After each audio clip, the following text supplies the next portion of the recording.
আসসালামু আলাইকুম viewers, welcome back to my channel Tuya easy কিচেনে আপনাদের সবাইকে স্বাগতম। আজ মজার একটা পরোটার রেসিপি নিয়ে আপনাদের সামনে হাজির হলাম। ঈদ উপলক্ষে এটা সবাই বানাতে পারেন, সহজভাবে করে দেখানোর চেষ্টা করেছি। আশা করি আমার রেসিপিটা আপনাদের ভালো লাগবে। চলুন মূল রেসিপিতে যাই। এখানে আমি একটা বড় বাটি নিয়েছি আর বাটিতে 2 কাপ ময়দা নিয়ে নিলাম। লবণ দিয়ে দিলাম হাফ চা চামচের থেকে একটু কম, চিনি দিয়ে দিলাম 1.5 চা চামচ।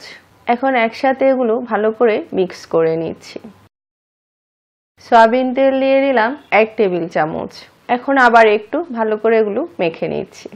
এখন নরমাল পানি দিয়ে আমি ডোটা তৈরি করছি, আর পানি একসাথে ঢেলে দেওয়া যাবে না, ডোটা নরম হয়ে যেতে পারে, তাই অল্প অল্প করে দিয়ে ডোটা মেখে নিতে হবে। খুব বেশি ড্রাই না, একটু সফট করে ডোটা তৈরি করে নিব আমি, দেখে হয়তো বুঝতে পারবেন। খুবই মজার একটা রেসিপি, সামনে ঈদে গরু মাংস দিয়ে খাওয়ার জন্য খুবই মজার একটা পরোটা। পুরো রেসিপিটা ফলো করে একবার তৈরি করে দেখবেন, ফ্যামিলির সবাই খুবই পছন্দ করবে। আর আমার রেসিপিটা যদি ভালো লাগে লাইক কমেন্ট শেয়ার করবেন, আমার চ্যানেলটি সাবস্ক্রাইব করবেন, আমার পাশে থাকবেন, অনুরোধ রইল সবার কাছে। তো দেখতে পাচ্ছেন আমি অল্প অল্প করে পানি দিয়ে ডোটা মেখে নিয়েছি, দেখে হয়তো বুঝতে পারছেন কেমন হয়েছে। এখন এটা আমি 10 থেকে 15 মিনিটের জন্য রেস্টে রাখবো। উপর দিয়ে একটু সামান্য তেল দিয়ে দিলাম যাতে এটা বেশি ড্রাই হয়ে না যায়। ঢেকে রাখলাম। ফিরে আসলাম 15 মিনিট পর। এখন ডোটা আমি আর একটু মথে নিচ্ছি।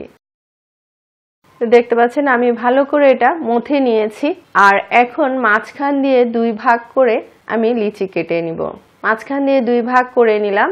আর এখন আমি পরোটার জন্য এগুলো লিচি কেটে নিচ্ছি বড় বড় করে। আমি লিচি কেটে নিয়েছি, আমার এখানে 6টা হয়েছে। আর এখন আমি পরোটাগুলো বেলে নিব। আমি বোর্ডে একটু করে ময়দা ছিটিয়ে নিলাম, আর ওখান থেকে একটা ডো নিয়ে এখন আমি পাতলা করে একটা রুটি বেলে নিব।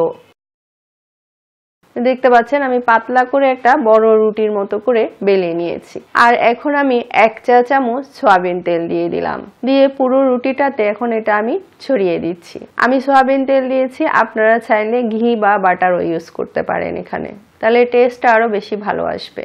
এখন উপর দিয়ে আমি ময়দা ছিটিয়ে দিচ্ছি, দেখতে পাচ্ছেন। আর এখন আমি এটা পাটির মতো করে এটা বটে নিচ্ছি, দেখতে পাচ্ছেন। বটার পর এখন এক সাইড দিয়ে আমি আরেকটু তেল লাগিয়ে নিলাম, আবার তেলের উপর দিয়ে আমি আরেকটু ময়দা ছিটিয়ে দিলাম, দিয়ে যেই সাইডে আমি তেল লাগিয়েছি ময়দা ছিটিয়েছি ঠিক সেই সাইডটা দিয়ে আমি এইভাবে এটা বটে নিচ্ছি, দেখতে পাচ্ছেন। আর এই কর্নারটা মাঝখান দিয়ে এইভাবে দিয়ে দিলাম।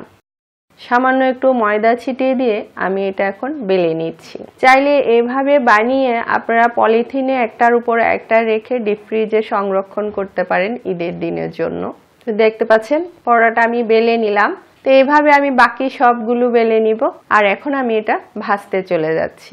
চুলায় একটা ফ্রাই প্যান বসিয়েছি। ফ্রাই প্যানটা গরম হওয়ার পর আমি পরোটাটা দিয়ে দিলাম। প্রথমে আমি একটু হালকা উল্টে পাল্টে এটা সেঁকে নিব। একটু সেঁকা হওয়ার পর 2 চা চামচ সয়াবিন তেল দিয়ে দিলাম। চুলার আঁচটা মিডিয়ামে আছে, খুব বেশি আঁচ দিবেন না, তাহলে পরোটা তাড়াতাড়ি পুড়ে যাবে। কয়েক সেকেন্ড পর আমি উল্টে দিলাম, দেখতে পাচ্ছেন।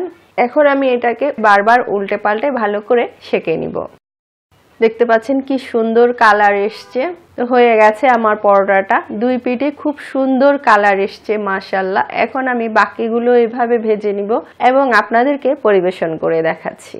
দেখতে পাচ্ছেন কি সুন্দর হয়েছে প্রত্যেকটা পরোটা, আর কতটা সফট হয়েছে দেখে হয়তো বুঝতে পারছেন। একটা পরোটা আমি আপনাদেরকে ছিঁড়ে দেখাচ্ছি, দেখুন কি সুন্দর হয়েছে, দেখতে পাচ্ছেন। পুরো রেসিপিটা ফলো করে একবার তৈরি করবেন, আশা করি ভালো লাগবে। আর এতক্ষণ আমার ভিডিওটা দেখার জন্য আপনাদের সবাইকে অনেক অনেক ধন্যবাদ।